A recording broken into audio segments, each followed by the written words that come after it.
અહીંયા MCQ માં sodium bicarbonate અને સોડિયમ કાર્બોનેટ ના 2 ગ્રામ ધરાવતા મિશ્રણ એ અહીંયા આપણને શું આપેલું છે જી ભાઈ તો કે NaHCO3 અને Na2CO3 એ બંનેનું મિશ્રણ કેટલા ગ્રામ આપેલું છે 2 ગ્રામ આપેલું છે 2 ગ્રામ ધરાવતા મિશ્રણ એ 0.248 ગ્રામ વજન 300 અંશ સેલ્સિયસ તાપમાને ગુમાવે છે આ પ્રક્રિયા કરે બંને મિશ્રણ કરે એટલે પ્રક્રિયા કરવાની એ પ્રક્રિયા થાય એમાંથી પ્રક્રિયા કોની થાય એ હમણાં કહીશ કે 0.248 ગ્રામ વજન 300 અંશ સેલ્સિયસ તાપમાને ગુમાવે છે અને આ તાપમાને NaHCO3 એ એટલે કે સોડિયમ બાયકાર્બોનેટ છે એ જ ગુમાવે છે સોડિયમ કાર્બોનેટ છે પ્રક્રિયા કરતું નથી 300 અંશ સેલ્સિયસ તાપમાને તેનું વિઘટન થતું નથી અને NaHCO3 નું વિઘટન થાય તેમાંથી CO2 સોડિયમ કાર્બોનેટ અને H2O માં વિઘટન પામે છે તો મિશ્રણમાં Na2CO3 ની ટકાવારી શું તો જોઈએ પહેલા તો કીધું છે એ રીતે આપણે કરતા જઈએ કે NaHCO3 ની પહેલા તો પ્રક્રિયા લખવાની થશે કે તેનું વિઘટન શું થાય છે તો કે NaHCO3 સોડિયમ બાયકાર્બોનેટ પ્રક્રિયા થાય 300 કેલ્વિન 300 અંશ સેલ્સિયસ તાપમાને તો તેમાંથી શું છૂટું પડેલું તો કે Na2CO3 છૂટું પડે છે પ્લસ CO2 કાર્બન ડાયોક્સાઇડ અને H2O છૂટું પડે છે હવે તમે જોવો જી ભાઈ કે રિએક્શન સમતોલિત છે કે કેમ તો કે ના અહીંયા સોડિયમ 2 છે અહીંયા સોડિયમ એક જ વખત છે તો આ બે વખત ગુણવા પડશે હાઇડ્રોજન 2 ઓક્સિજન 3 દુના 6 તો 3 ને 3 6 કાર્બન 2 તો કાર્બન 1 અને 1 2 તો હવે બેલેન્સ થઈ ગયું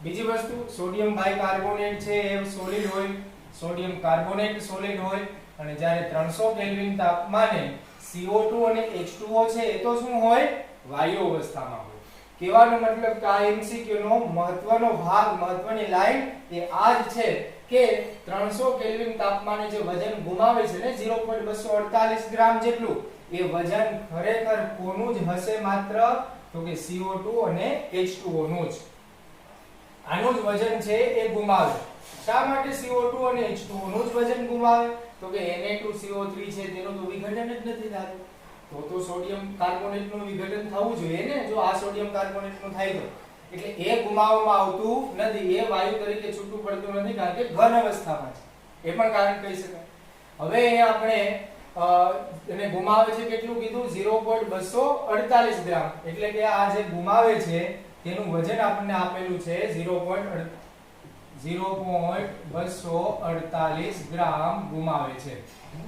હવે અહીંયા આપણે મૂકીએ કે ભાઈ ટોટલ છે કેટલું હતું કેટલું તો એટલું ગુમાવે છે તો NaHCO3 નું આણ્વીય દળ શોધીએ અને તે બે વખત છે તો NaHCO3 નું આણ્વીય દળ થાય 84 અને એ બંનેનો ગુણાકાર થઈ જાય 4 દુના 8 8 દુના 16 168 ગ્રામ પર મોલ અને ત્યારે આ બંનેનું વજન કેટલું છે તો કે CO2 પણ એક વખત છે એટલે કે 1 મોલ છે અને H2O પણ 1 મોલ છે તો 44 ને 18 44 ને 18 8 ને 4 12 ને 62 તો 62 ગ્રામ્સ છે એ ગુમાવે છે તો અહીંયા હવે સીધી ત્રિરાશિ મૂકી શકાય આપણે કે ભાઈ 168 ગ્રામ NaHCO3 નું વિઘટન થાય ત્યારે 62 ગ્રામ્સ એક મિનિટ કઈક લોચો લાગ્યો કે 62 ગ્રામ તો ગુમાવે છે અને અહીંયા આપણે ગુમાવેલું આપ્યું છે ત્રિરાશિ થોડી વિરુદ્ધ થઈ જશે જી ભાઈ આ રીતે તો નહીં થાય તો આ રીતે થશે કેટલું ગુમાવે છે તો કે 62 ગ્રામ ગુમાવે છે એટલે કે 62 ગ્રામ વજન ગુમાવે ક્યારે તો કે ભાઈ 168 ગ્રામ 168 ગ્રામ સોડિયમ બાયકાર્બોનેટ પ્રક્રિયા કરે ત્યારે તો હવે કેટલું ગુમાવે છે તો કે 0.248 ગ્રામ વજન ગુમાવે તો કેટલું વજન હશે સોડિયમ બાયકાર્બોનેટ નું? કારણ કે સોડિયમ બાયકાર્બોનેટ નું વજન મળી જાય તો તેને 2 માંથી બાદ કરીએ તો Na2CO3 નું વજન મળી જાય અને એ વજનને 2 ગ્રામ ની સાથે ટકાવારીમાં ત્રિરાશિ મૂકીએ તો એની ટકાવારીમાં મળી જાય. જો Na2CO3 નું વજન કીધું હોત તો સીધું મળી જાય. એટલે અહીંયા આપણે ત્રિરાશિ મૂકવાની થાય કે ભાઈ 168 ગુણ્યા 0.248 ને ભાગ્યા 62 62. હવે આનું કેલ્ક્યુલેશન કરો તો એનો આન્સર આવે 0.672 ગ્રામ NaHCO3. તો સોડિયમ બાયકાર્બોનેટ નું કેટલું આવ્યું વજન જી ભાઈ? NaHCO3 નું 0.672 ગ્રામ. તો હવે આપણે અહીંયા લખી શકીએ આ રીતે તો Na2CO3 નું વજન બરાબર NaHCO3 નું વજન એક મિનિટ 2 માંથી બાદ કરવાના ને તો 2 માઈનસ ટોટલ મિશ્રણ નું કેટલું છે 2 માઈનસ NaHCO3 નું વજન અને અહીંયા આપણે 2 માઈનસ 0.672 2 માંથી 672 કાઢીએ તો એ આન્સર આવે 1.328 ગ્રામ Na2CO3. લ્યો જી ભાઈ કેટલું છે 1.328 ગ્રામ સોડિયમ કાર્બોનેટ. હવે અહીંયા આપણને વજન નથી શોધવાનું કીધું Na2CO3 નું. વજન કીધું હોત તો 1.328 આવી જાય. આપણને ટકાવારી કીધી છે તો ટકાવારીમાં ફેરવવું પડશે કે જી ભાઈ 2 ગ્રામ મિશ્રણ હોય 2 ગ્રામ મિશ્રણ હોય ત્યારે 100% તો 1.328 ગ્રામ મિશ્રણ હોય તો કેટલા ટકા? તો કે જી ભાઈ 100 ને ગુણ્યા 1.328 ને ભાગ્યા 2. તો આમનો તો આન્સર થઈ જાય 100 ને ભાગ્યા 2 ને 1.328 તો એ થઈ જાય 66.4%. કેટલું થઈ જાય 66.4% અને 66.4% 66.5 એ ચાલે એટલે કે અહીંયા આન્સર આવશે 1. તો આ રીતે સોડિયમ બાયકાર્બોનેટ અને સોડિયમ કાર્બોનેટ નું મિશ્રણ 2 ગ્રામ આપેલું હતું અને તેમાંથી 0.248 ગ્રામ જે ગુમાવે છે એવું કીધેલું હતું પ્રક્રિયા દરમિયાન. અને આપણે રકમમાં જ કહી દીધેલું હતું કે માત્ર કોનું જ વિઘટન થાય છે 300 સેલ્સિયસ તાપમાને તો કે સોડિયમ બાયકાર્બોનેટ નું જ. અને સોડિયમ બાયકાર્બોનેટ નું જ થતું હોવાથી સોડિયમ બાયકાર્બોનેટ માંથી જ વજન ગુમાવાશે અને અહીંયા પંચ લાઈન શું બની જાય તો કે સોડિયમ કાર્બોનેટ છે ઘન અવસ્થામાં હોવાથી તે ત્યાંથી દૂર નથી થઈ શકતો પરંતુ કોણ દૂર થાય છે વાયુ અવસ્થામાં રહેલો CO2 અને H2. તો તેના આધારે પછી આપણે આગળ પર ગણતરી કરીએ.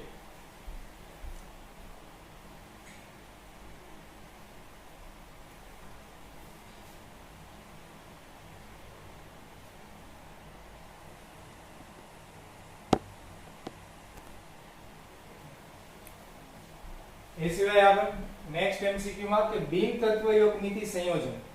અહીંયા આપણને બિન તત્વયોગમિતિ સંયોજન એક આપેલું છે. ટિટેનિયમ 1.44 હોય ત્યારે ઓક્સિજન 1 વખત હોય એવું જેને બિન તત્વયોગમિતિ સંયોજન કહેવાય. Ti 1.44 ઓક્સિજન એ 1.44 ગ્રામ ટિટેનિયમ એ વધુ પ્રમાણમાં O2 વાયુ સાથે પ્રક્રિયા આપે ત્યારે x ગ્રામ ટિટેનિયમ ઓક્સાઇડ મળે તો x નું મૂલ્ય શોધો. તો કહેવાનો મતલબ કે અહીંયા આપણને એક રિએક્શન મળતી થાય કે ટિટેનિયમ જે છે તે જ્યારે ઓક્સિજન સાથે પ્રક્રિયા કરે તો તેમાંથી કે તત્વયોગમિતિ એવું ટિટેનિયમ ઓક્સાઇડ બિન તત્વયોગમિતિ એવું ટિટેનિયમ ઓક્સાઇડ મળે છે. ટિટેનિયમનો આણ્વીય દળ અથવા કહીએ પરમાણ્વીય દળ જે કેટલો હોય છે 48 ગ્રામ પર મોલ જેટલો. હવે અહીં આપણે ટિટેનિયમ કેટલું છે ભર્યું 1.44 મોલ અને ત્યારે ઓક્સિજન તો 1 જ મોલ મળેલો છે. હવે આ 1.44 મોલ હવે તમે જો O2 વાયુ સાથે પ્રક્રિયા આપે ત્યારે x ગ્રામ ટિટેનિયમ 1.44 O2 એટલે આ એવું નહીં સમજવાનું કે O2 જ આવવું જોઈએ. O2 એટલે ઓક્સિજન વાયુ સાથે. હવે ઓક્સિજન પરમાણ્વીય હોઈ શકે અથવા આણ્વીય પણ હોઈ શકે જેવું હોય એ રીતે. હવે તમે O2 કરો તો આ બમણું થઈ જાય આપણે બમણું થઈ જાય એના સાપેક્ષે. તો બધી વાત એક ને એક જ છે એટલે O2 મૂકો કે ઓક્સિજન મૂકો હવે શું થશે કે અહીંયા આપણને જે આપે છે તેમાં x ગ્રામ ટિટેનિયમ ઓક્સાઇડ મળે છે, એટલે કે આમનું વજન છે એ કેટલું છે, ટોટલ x ગ્રામ છે. જ્યારે અહીંયા તમે જોશો કે આનું વજન મળી જાય 1.44 મોલ છે, તો મોલ ગુણ્યા હું આણ્વીય દળ કરું 48, તો એ આપણને વજન મળે 1.44 ગુણ્યા 48 કરીએ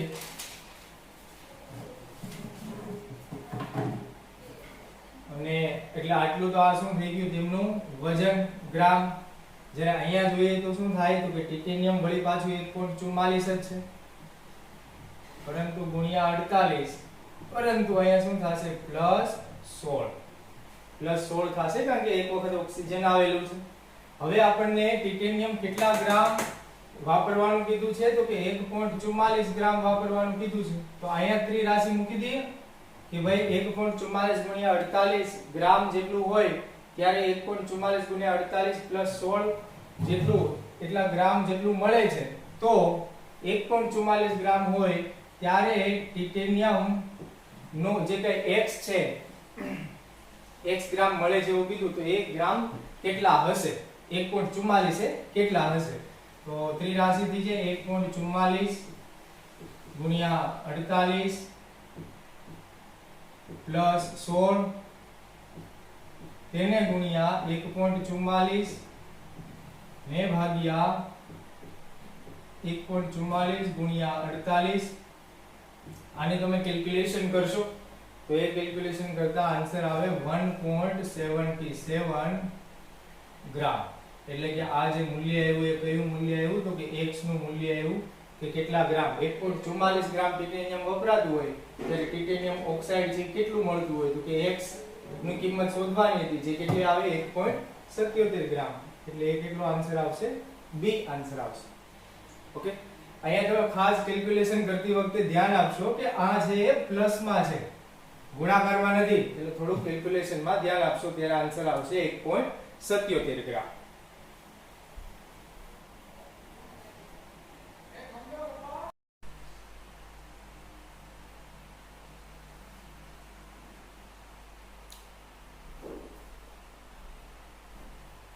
ચેપ્ટર નંબર 2, એકમ નંબર 2, પરમાણુનું બંધારણ. અને આ પરમાણુના બંધારણના કેટલાક મહત્વના સૂત્રો જોઈએ અહીંયા આપણે, પછી આપણે ચેપ્ટરની શરૂઆત કરીએ તેમના આપણે એમસીક્યુ કરીએ. મહત્વના સૂત્રોમાં પરમાણુનું બંધારણ એટલે આપણે એ જાણીએ છીએ કે આ ચેપ્ટરમાં પરમાણુ વિશેની બધી કહાનીઓ હશે.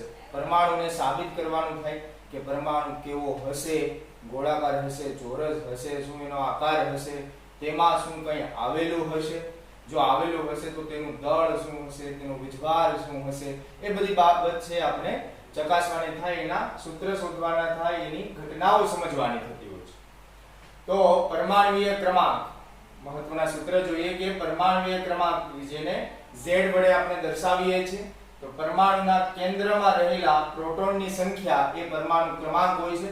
ફોર એક્ઝામ્પલ આપણે સોડિયમ છે તો સોડિયમ 11 નંબર થાય છે, તો સોડિયમ 11 નંબર એટલે કે પરમાણુના કેન્દ્રમાં રહેલા પ્રોટોનની સંખ્યા, જેટલા ઇલેક્ટ્રોન હોય એટલા જ પ્રોટોન હોય, તો 11 પ્રોટોન એટલે એનો પરમાણુ ક્રમાંક કેટલો થઈ જાય 11. અથવા તો તટસ્થ પરમાણુમાં રહેલા ઇલેક્ટ્રોનની સંખ્યા, આ તટસ્થ પરમાણુ છે સોડિયમ, નથી પ્લસ કે નથી માઈનસ, તટસ્થ પરમાણુ હોવાથી તેમાં રહેલા ઇલેક્ટ્રોનની સંખ્યા પણ આપણે માની શકીએ, અને તેમાં ઇલેક્ટ્રોન પણ કેટલા હોય 11, કારણ કે જેટલા પ્રોટોન એટલા જ ઇલેક્ટ્રોન તટસ્થ પરમાણુમાં, તો 11 પરમાણુ ક્રમાંક થાય. તો એ રીતે પરમાણુ ક્રમાંક, પરમાણુય દળ A તો પ્રોટોનની સંખ્યા પ્લસ ન્યુટ્રોનની સંખ્યા થતી હોય છે. કોની બંનેની સંખ્યાનો સરવાળો તો કે પ્રોટોનની સંખ્યા અને ન્યુટ્રોનની સંખ્યા. આપણને ખબર છે કે કોઈ પણ પરમાણુ છે તેને આ રીતે આપણે લખીએ છીએ, સફિક્સમાં નીચે લખીએ છીએ આપણે Z અને ઉપર લખીએ છીએ આપણે A. આ રીતે પણ લખી શકાય અથવા તો આ રીતે પણ લખી શકાતું હોય છે. એટલે કે પરમાણુય દળ છે તો કાં તો તમે લેફ્ટ હેન્ડ સાઈડ લખી શકો અથવા તો રાઈટ હેન્ડ સાઈડ, બટ આ જે Z છે પરમાણુય ક્રમાંક છે એ આપણે હંમેશા નીચે ડાબી બાજુ લખવાનું થતું હોય છે.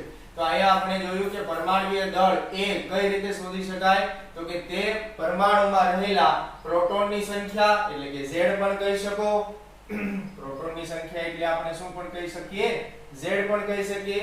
તો પ્રોટોનની સંખ્યા પ્લસ ન્યુટ્રોનની સંખ્યા. હવે આ ન્યુટ્રોનની સંખ્યા કઈ રીતે મળતી હોય છે? તો કે a z દ્વારા. હવે આપણે જો a શોધવાનો જ હોય તો આપણે છે a શોધવાનો હોય પરમાણ્વીય દળ, તો આપણે પ્રોટોન અને ન્યુટ્રોનની સંખ્યા આપેલી હોય, જે બંનેનો સરવાળો કરીએ તો આપણને a ની સંખ્યા મળી જાય, a નું દળ મળી જાય જે તે પરમાણુ. અથવા તો જો આપણે ન્યુટ્રોનની સંખ્યા જ માત્ર શોધવાની કીધી હોય અને z આપેલું હોય ને a આપેલું હોય તો કઈ રીતે મળી જાય? તો કે a z. તો એ રીતે ન્યુટ્રોનની સંખ્યા મળતી હોય છે. ઠીક છે. તો પ્રકાશનો વેગ બધા જાણીએ છીએ. શૂન્ય અવકાશમાં પ્રકાશનો વેગ c = μ * લેમ્બડા, જેનું મૂલ્ય એક હોય છે 3 × 10⁸ મીટર પ્રતિ સેકન્ડ. એ સિવાય આઈન્સ્ટાઈનના હવે અગત્યના સૂત્ર જે ચેપ્ટર નંબર 2 માં આપણે ઘણી વખત MCQ માં ઉપયોગ કરવાનો થશે. આઈન્સ્ટાઈન ફોટોઇલેક્ટ્રિક સમીકરણ h μ = hμ0 + 1/2 mev². ફોટોઇલેક્ટ્રિક સમીકરણ, ફોટોઇલેક્ટ્રિક અસર આપણે સમજી ગયા છીએ, જે આઈન્સ્ટાઈને શોધી છે અને ઘણા બધા વૈજ્ઞાનિકોનો પણ એમાં ફાળો છે. તો આઈન્સ્ટાઈનની ફોટોઇલેક્ટ્રિક અસરમાં શું થતું હતું? તો કે કોઈ પણ એક ધાતુની સપાટી હોય, એ ધાતુની સપાટી ઉપર પ્રકાશના કિરણો આપાત થાય અને એ પ્રકાશના કિરણો આપાત થતા એ પ્રકાશના કિરણોની જેટલી ઊર્જા હોય એમાંથી અમુક ઊર્જા છે એ ધાતુની સપાટી શોષિત કરે, જ્યારે બાકીની ઊર્જા છે એ ઇલેક્ટ્રોનની સાથે સાથે, કારણ કે ધાતુ છે ઇલેક્ટ્રોન ગુમાવે, તો એ ધાતુ છે એ અમુક ઊર્જાનું શોષણ કરે, બાકીની ઊર્જાનું તે ઉત્સર્જન ઇલેક્ટ્રોનની ગતિ ઊર્જાના સ્વરૂપમાં કરતું હોય છે અને તે આખી અસરને આપણે ફોટોઇલેક્ટ્રિક અસર તરીકે ઓળખીએ છીએ. અને ધાતુ જે ઓછામાં ઓછી ઊર્જાનું શોષણ કરે છે તેને આપણે થ્રેશોલ્ડ ઊર્જા તરીકે ઓળખીએ છીએ. તેને આવૃત્તિ કહીએ તો થ્રેશોલ્ડ આવૃત્તિ તરીકે ઓળખીએ છીએ. તો h μ = hμ0 + 1/2 mev².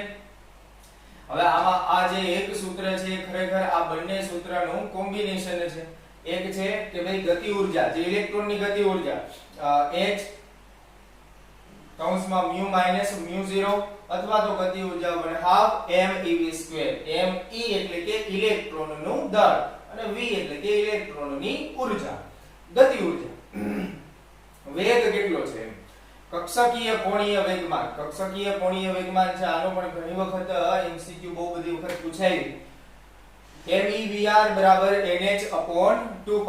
MEVR = nh/2π. એમનું સૂત્ર થઈ જાય છે કક્ષકીય કોણીય વેગમાન. આ કક્ષકીય કોણીય વેગમાન પણ આ જે આખું સૂત્ર છે એ બે સૂત્રને ભેગા કરેલા છે. જો કક્ષકીય કોણીય વેગમાન આપણને શોધવાનું કીધું હોય અને જો સૂત્રમાં આપણને ઇલેક્ટ્રોનનું દળ હોય, ઇલેક્ટ્રોનનો વેગ હોય અને ત્રિજ્યા મળતી હોય તો આપણે MEVR નો સૂત્ર ઉપયોગ કરવાનો થાય. અધરવાઇઝ જો આપણને કક્ષા આપેલી હોય કે કેટલામી કક્ષા છે, n ની સંખ્યા આપેલી હોય તો h તો આપણે જાણીએ છીએ પ્લાન્કનો અચળાંક છે 2π, એ પણ અચળાંક છે એક પ્રકારનો. તો એમના મદદથી પણ આપણે કક્ષકીય કોણીય વેગમાન શોધી શકીએ છીએ. તો એ બંને સૂત્ર છે એ અલગ અલગ છે, પરંતુ અહીંયા આપણે સાથે લખ્યા. એ સિવાય કક્ષકીય કોણીય વેગમાન આ રીતે પણ શોધી શકાતું હોય છે કે જો તમને સૂત્રમાં રકમમાં છે l ની સંખ્યા આપેલી હોય, l એટલે થાય ગૌણ ક્વોન્ટમાંક, SPDF. l એટલે શું થતું હોય?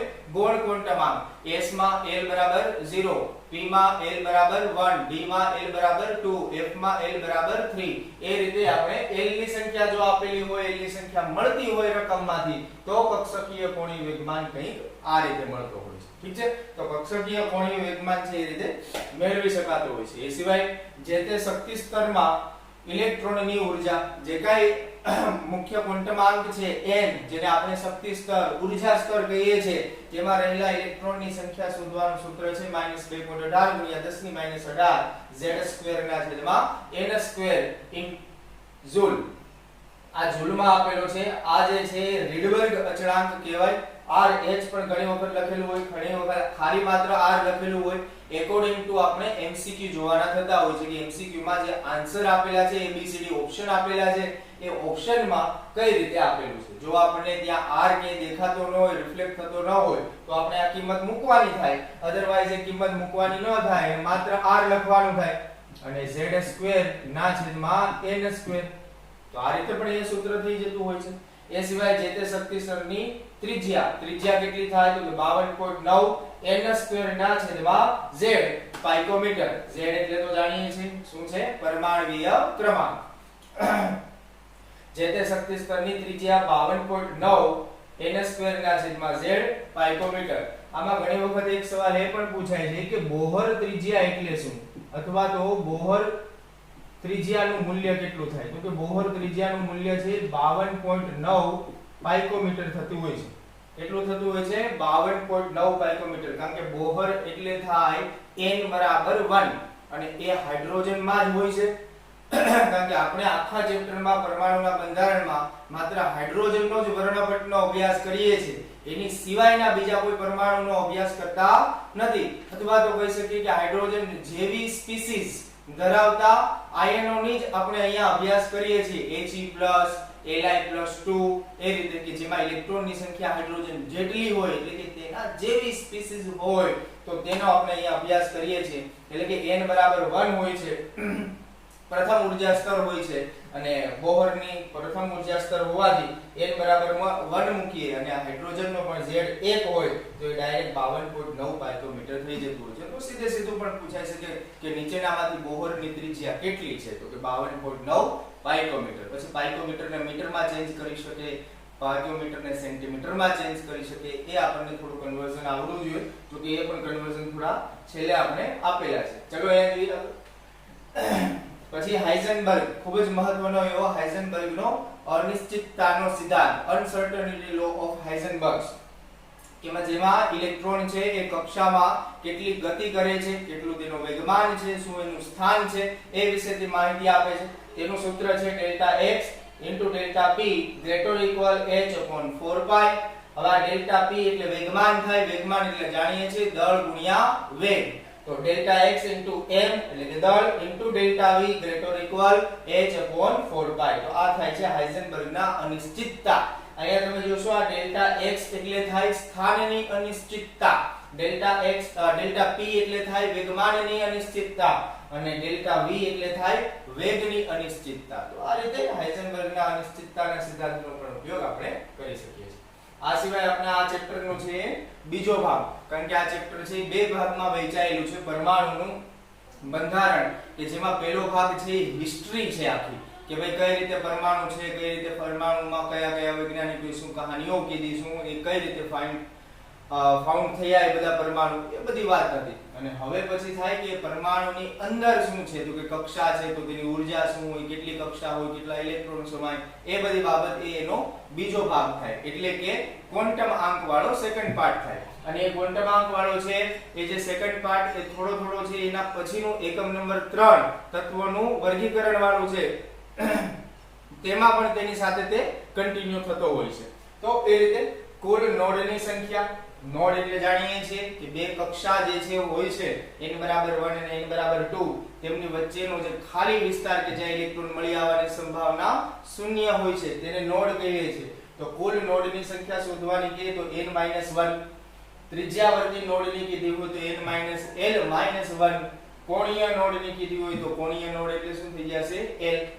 l એટલે આપણને ખબર છે ગૌણ ક્વોન્ટમાંક. પછી વિકિરણની ઊર્જા E બરાબર h mu બરાબર થતું હોય છે c/λ. તરંગ સંખ્યા mu બાર = 1/λ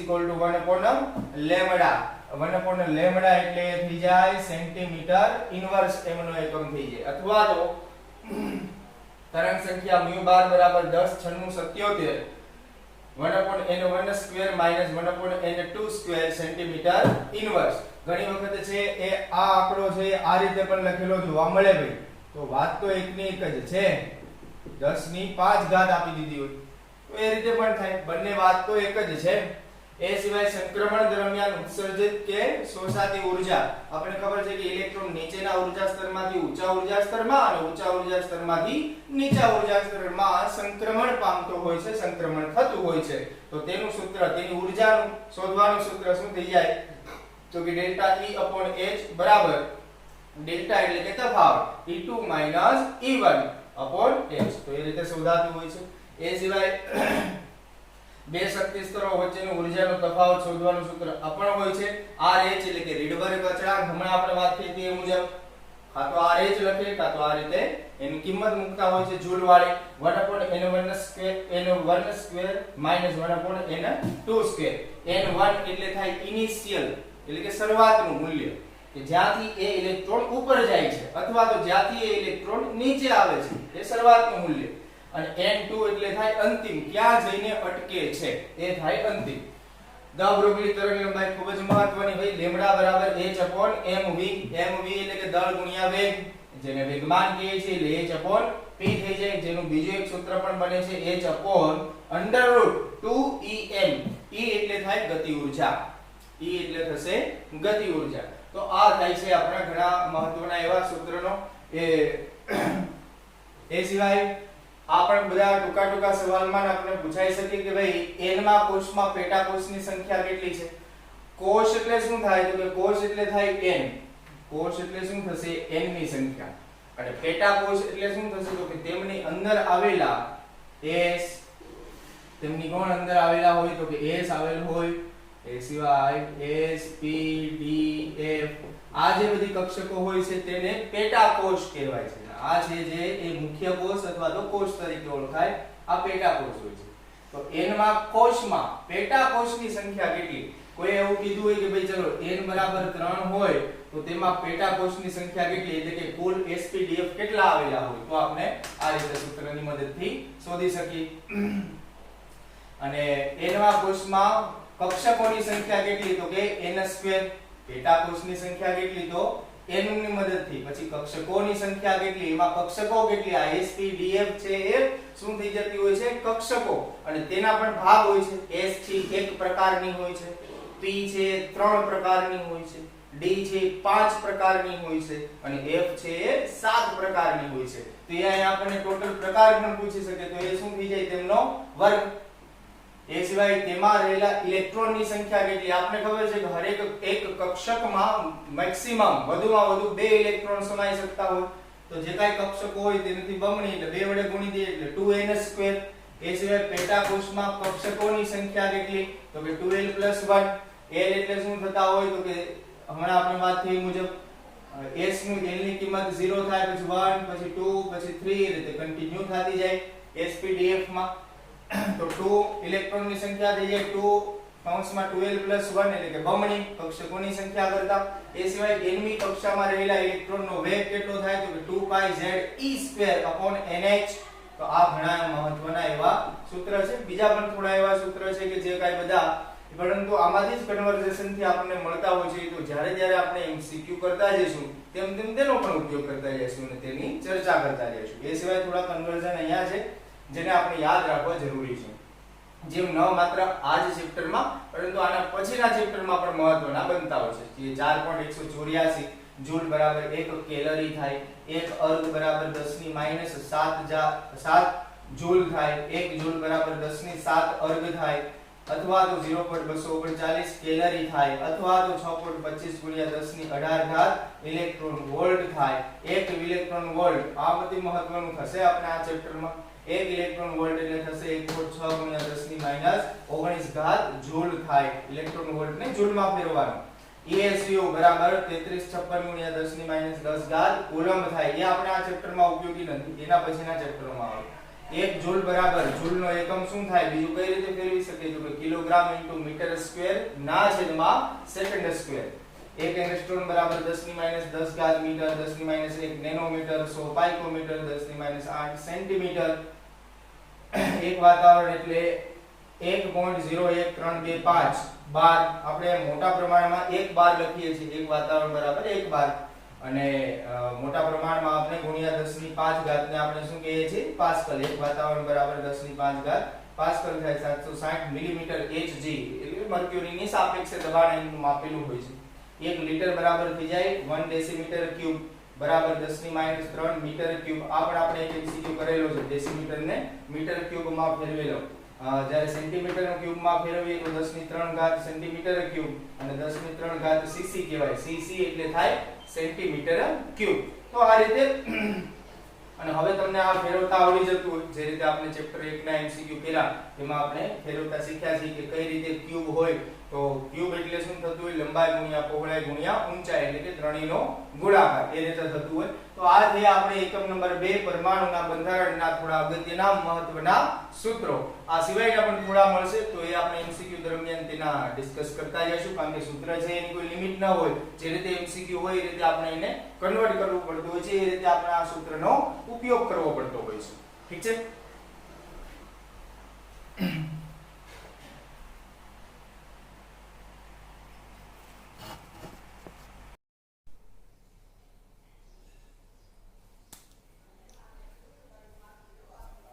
અહીંયા એમસીક્યુ માં હાઇઝનબર્ગના સિદ્ધાંત મુજબ જો કોઈ એક ઘટનામાં સ્થાનની અનિશ્ચિતતા એટલે થઈ જાય ડેલ્ટા x, સ્થાનની અનિશ્ચિતતા અને વેગમાનની અનિશ્ચિતતા સમાન હોય ઇક્વલ ટુ ડેલ્ટા p, તો વેગની અનિશ્ચિતતા શોધો, ડેલ્ટા v શોધવાનું છે. અને તમે જો એના સૂત્રનો જ ઉપયોગ કરવાનો કીધું છે, કોઈ વેલ્યુ પુટિંગ કરવાની નથી, આપણે મૂકવાની થતી નથી. તો હાઇઝનબર્ગના અનિશ્ચિતતાના નિયમ મુજબ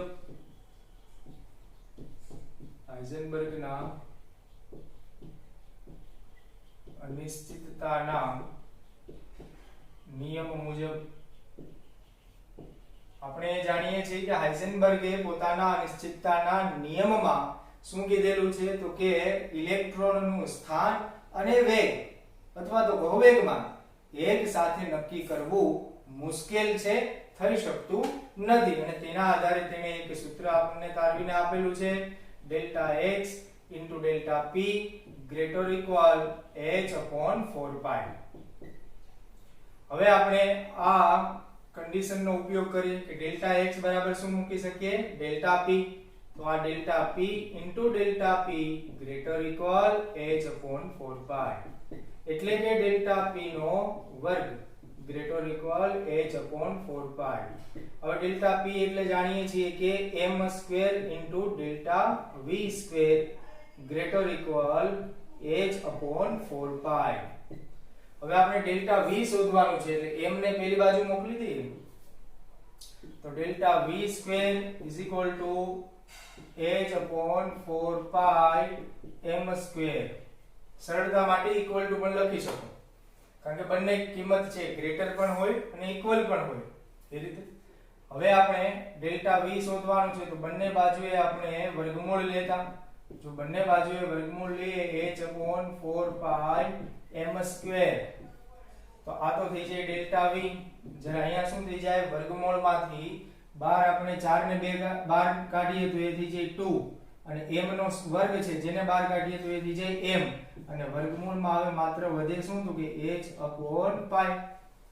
4 ને વર્ગમૂળમાંથી બહાર કાઢીએ તો 2, અને m નો વર્ગ છે તેને વર્ગમૂળમાંથી બહાર કાઢીએ તો 2 થાય, m થાય, એટલે 1/2m √h/π. આ આન્સર બનતો થઈ જાય આપણે ડેલ્ટા v બરાબરનો. તો ડેલ્ટા v બરાબર હું ક્યાં છે? 1/2m √h/π √h/π. અહીંયા ભૂલ લાગે છે,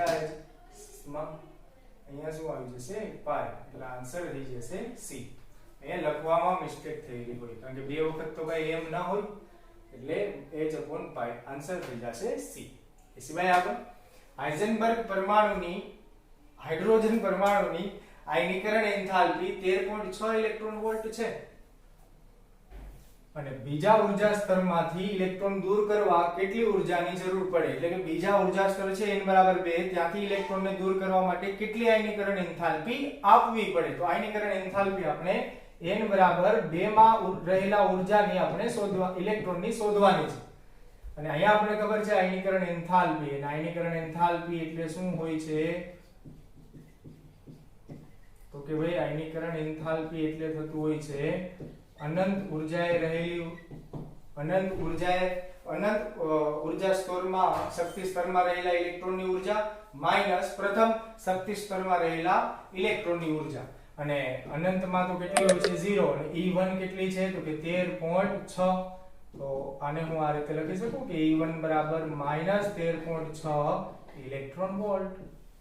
હવે આપણને શોધવાની કીધી છે E2 માટે એટલે કે n બરાબર 2 માટે, તો આપણે આ રીતે લખી શકીએ E1 ના છેદમાં E2 બરાબર n2 નો વર્ગ ના છેદમાં n1 નો વર્ગ. આવું શા માટે? તો કે આપણે એ જાણીએ છીએ કે E બરાબર થતું હોય છે z² ના છેદમાં n². એટલે કે n છે એ એમના કેવા હોય છે તો કે વ્યસ્ત પ્રમાણમાં હોય છે. બરાબર, તો આ રીતે લખી શકીએ આપણે. હવે કિંમત મૂકી તો E2 આપણે શોધવું છે, તો E2 ને હું કરતા બનાવી દઉં, પછી કિંમત મૂકી તો આ છે અહીંયા આવશે, તો E1 n1 નો વર્ગ ના છેદમાં n2 નો વર્ગ. આખું અહીંયા છેદમાં આવે તો n2 છે અહીં ને રહે, છેદનો છેદ અંશમાં જાય n1². હવે E1 ની કિંમત તો આપણને ખબર છે. E1 ની કિંમત કેટલી છે જી ભાઈ? જો હું અહીંથી લખું છું ભાઈ, ચાલો જે અહીંયા સમય જશે તો લખીએ. E1 ની કિંમત કેટલી છે તો કે -13.6 n1 નો વર્ગ એટલે કે 1 નો વર્ગ તો 1 જ થાય, n2 એટલે કે 2 છે તો 2 નો વર્ગ કેટલો થઈ જાય તો કે 4, તો 13.6 ને ભાગ્યા 4 તો 4 તેરી 12, 3 પોઈન્ટ સમથિંગ આવે તો 3 પોઈન્ટ કેટલું છે 4 એટલે કે -3.4 ઇલેક્ટ્રોન વોલ્ટ. હંમેશા આયનીકરણ એન્થાલ્પી એ મુક્ત થતી હોય છે, છૂટી પડતી હોય છે, એટલા માટે માઈનસ જ આવે. પછી ઓપ્શનમાં માઈનસ હોય કે ન હોય, અહીંયા તો કોઈ ઓપ્શનમાં આપણે માઈનસ આપેલા નથી, પરંતુ જો કોઈ ઓપ્શન આપણને એવો પણ સાથોસાથ આપેલો હોય કે -3.4 ઇલેક્ટ્રોન વોલ્ટ તો માઈનસ વાળો જ સાચો બને. પરંતુ અહીંયા માઈનસ નથી આપેલો કારણ કે આપણને રકમમાં પણ ધન કિંમત જ આપેલી છે, એટલા માટે ઓપ્શનમાં ધન કિંમત જ આપેલી હોય કદાચ, પણ આવી પણ બની શકે. ઓપ્શન મુજબ આપણે સાચો જવાબ ટીક કરવો પડતો હોય છે. તો આ રીતે આ તો થઈ એની એક રીત, આ તો થઈ તેમની એક રીત. બીજી રીત છે એ સીધી ને સાદું તેમનું સૂત્ર પણ છે, ટૂંકું ને ટચ, એના આધારે પણ તમે આ ગણી શકો. બીજી રીત આ રીતે જઈએ, E -13.6 z² ના છેદમાં n², અને n બરાબર કેટલું છે 2. બીજા ઉર્જા સ્તરમાં હોય તે ઇલેક્ટ્રોનની આયનીકરણ એન્થાલ્પી શોધવાની છે. -13.6 અને કેના માટે છે? હાઇડ્રોજન માટે, તો 1 નો વર્ગ તો 1 જ થાય, n² એટલે કે 4 તો -3.4 ઇલેક્ટ્રોન વોલ્ટ. તો આ રીતે પણ આન્સર આવી જાય આપણને સૂત્ર ખ્યાલ હોય તો કોઈ પણ રીતે કરો જવાબ તો એક સરખો જ આવે, અને જવાબ શું આવશે તો કે 3.4 ઇલેક્ટ્રોન વોલ્ટ. બીજી એક વસ્તુ અહીંયા સરળ એ પણ છે કે જે કાંઈ આપણને રકમમાં આપેલું છે ઇલેક્ટ્રોન વોલ્ટ, એવો જ આપણને ઓપ્શનમાં પણ ઇલેક્ટ્રોન વોલ્ટ જ એકમ આપેલો છે. અધરવાઇઝ જો એ એકમ બદલી પણ શકે, આપણને એ પણ ખબર છે કે 1 ઇલેક્ટ્રોન વોલ્ટ બરાબર 1.6 ગુણ્યા 10⁻19 જૂલ. તો એ જૂલમાં પણ આન્સર આપી શકે, ઓપ્શન આપી શકે, એવું પણ બની શકે. અને જૂલમાં ન આપે તો કેલરીમાં પણ આપી શકે, અને આપણે જાણીએ છીએ કે 1 કેલરી બરાબર થાય 4.184 જૂલ. તો આપણને આ પણ ખબર હોવી જોઈએ કે જૂલમાં ફેરવ્યા બાદ તેને કેલરીમાં પણ ફેરવી શકીએ છીએ, તો કેલરીમાં. તો આ રીતે થોડુંક એકમમાં પણ એ તમને થોડુંક કરાવી શકે કે ભાઈ કયો એકમ થશે, શું આન્સર થશે. તો આ રીતે MCQ માં આન્સર થશે C, ત્રીજું.